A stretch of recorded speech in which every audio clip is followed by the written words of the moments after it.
Salam sejahtera, terima kasih karena bersama dengan saya di Naziling Unity Channel. Saudara, ini perkembangan terkini berkait dengan kes Abang Belon.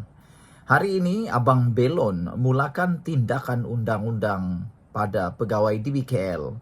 Ramai netizen yang gembira sebenarnya tindakan Abang Belon mulakan tindakan undang-undang ini. Namun, kegembiraan itu sebenarnya bukanlah menyokong Abang Belon, tetapi mereka kata untuk melihat sejauh mana isu yang ditunggang habis-habisan ini mampu memberikan kemenangan kepada Abang Belon. Ramai netizen yang kata, semoga Abang Belon tidak terperangkap oleh permainan politik. Jangan sampai beliau hanya jadi bahan politik, bahan tunggangan, dan hanya bahan untuk orang-orang tertentu yang ada kepentingan. Ramai yang sebenarnya simpati dengan apa yang terjadi dengan Abang Belon. Dan mereka sebenarnya simpati dengan ketidaktahuan Abang Belon berkait situasi yang sedang menyepit beliau. Tindakan Abang Belon mulakan tindakan undang-undang ini sebenarnya kata netizen akan lebih menjerumuskan Abang Belon pada masalah yang lebih besar. Kata mereka seperti memasukkan diri sendiri ke dalam mulut buaya. Sebelum kita teruskan ulasan kali ini, jangan lupa siapa yang ada masalah kencing manis, gout, dan tinggi darah, tekan butang produk yang ada dalam video ini. Saya kongsikan dengan Anda produk terbaik yang ada di pasaran yang boleh membantu Anda untuk penyakit gout dan juga paling penting harganya murah berbaloi berbanding dengan mujarabnya produk ini. Saudara, ramai netizen kata, kenapalah Abang Belon tak boleh fikir tentang tindakan undang-undang yang beliau setuju untuk buat pada pegawai di BKL ini. Mungkin Abang Belon akan menang, mungkin. Kita tidak boleh menjangka, mungkin dia akan menang dalam tindakan undang-undang terhadap pegawai di BKL yang telah pun didakwa mencederakan beliau. Tetapi banyak bukti di dalam media sosial, di dalam mana-mana perkara yang boleh menyebabkan Abang Belon sebenarnya terkantoi sendiri. Mahkamah sekarang ini cukup bijaksana. Mahkamah sekarang ini cukup bijaksana. Selain itu, Abang Belon perlu tahu, dia secara terang-terangan pun didapati berniaga tanpa lesen. Itu saja Abang Belon dah kalah. Confirm kalah di mahkamah.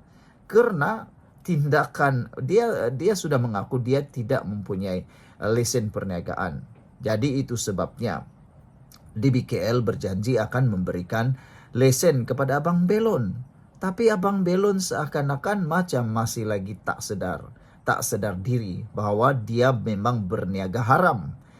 Sudahlah berniaga haram, beliau pula walaupun berlaku pergelutan, apa-apa boleh berlaku. Beliau boleh didakwa menghalang penjawat awam menjalankan tugas. Dengan itu, Abang Belon secara teorinya confirm akan kalah di mahkamah dalam dua isu itu. Pertama, tidak mempunyai lesen perniagaan dan berniaga secara haram. Yang kedua, beliau adalah seorang yang telah mungkin boleh didakwa menghalang penjawat awam menjalankan tugas. Dengan perkara itu, Abang Belon sepatutnya memainkan peranan menang-menang, yang mana beliau tidak perlu disaman dan beliau pula tidak memulakan tindakan undang-undang terhadap pegawai di BKL ini. Tapi tindakan Abang Belon memulakan tindakan terhadap pegawai di BKL ini bolehlah dianggap sebagai menjolok sarang tebuan. Sebenarnya siapalah yang akan untung di dalam kes ini? Adakah Abang Belon yang akan menang? Ataupun ada orang tertentu yang sengaja mahu menggunakan isu ini untuk mahu mendapat perhatian simpati mungkin daripada penyokong-penyokong tertentu untuk terus menyokong mereka yang kononnya menjadi seperti hero. Kata netizen, kalau betul-betul lah nak jadi hero, ramai lagi di dalam Malaysia ini yang berniaga bukan haram, berniaga dengan lesen tapi tak maju-maju. Apa kata itu pula yang dibantu? Peniaga yang haram tak punya lesen, tak payah bantulah kata mereka. Itu pula pendapat netizen. Apa pula pendapat Anda semua? Sebahagian daripada netizen dalam ruangan komen di Malaysia kini menyatakan, mereka kata, silakanlah Abang Belon memerangkap diri sendiri. Kata mereka, tindakan Abang Belon ini pasti akan membawa musibah pada diri sendiri. Dan mereka menganggap Abang Belon sebenarnya mungkin sekadar hanya jadi tunggangan pihak-pihak tertentu. Peniaga belon Muhammad Zaimuddin Azlan yang dikatakan mengalami kecederaan susulan insiden kekecohan di Jalan Tunku Abdul Rahman pada 28 Mac lalu sudah memulakan proses perundangan terhadap pegawai penguatkuasa Dewan Bandaraya Kuala Lumpur DBKL.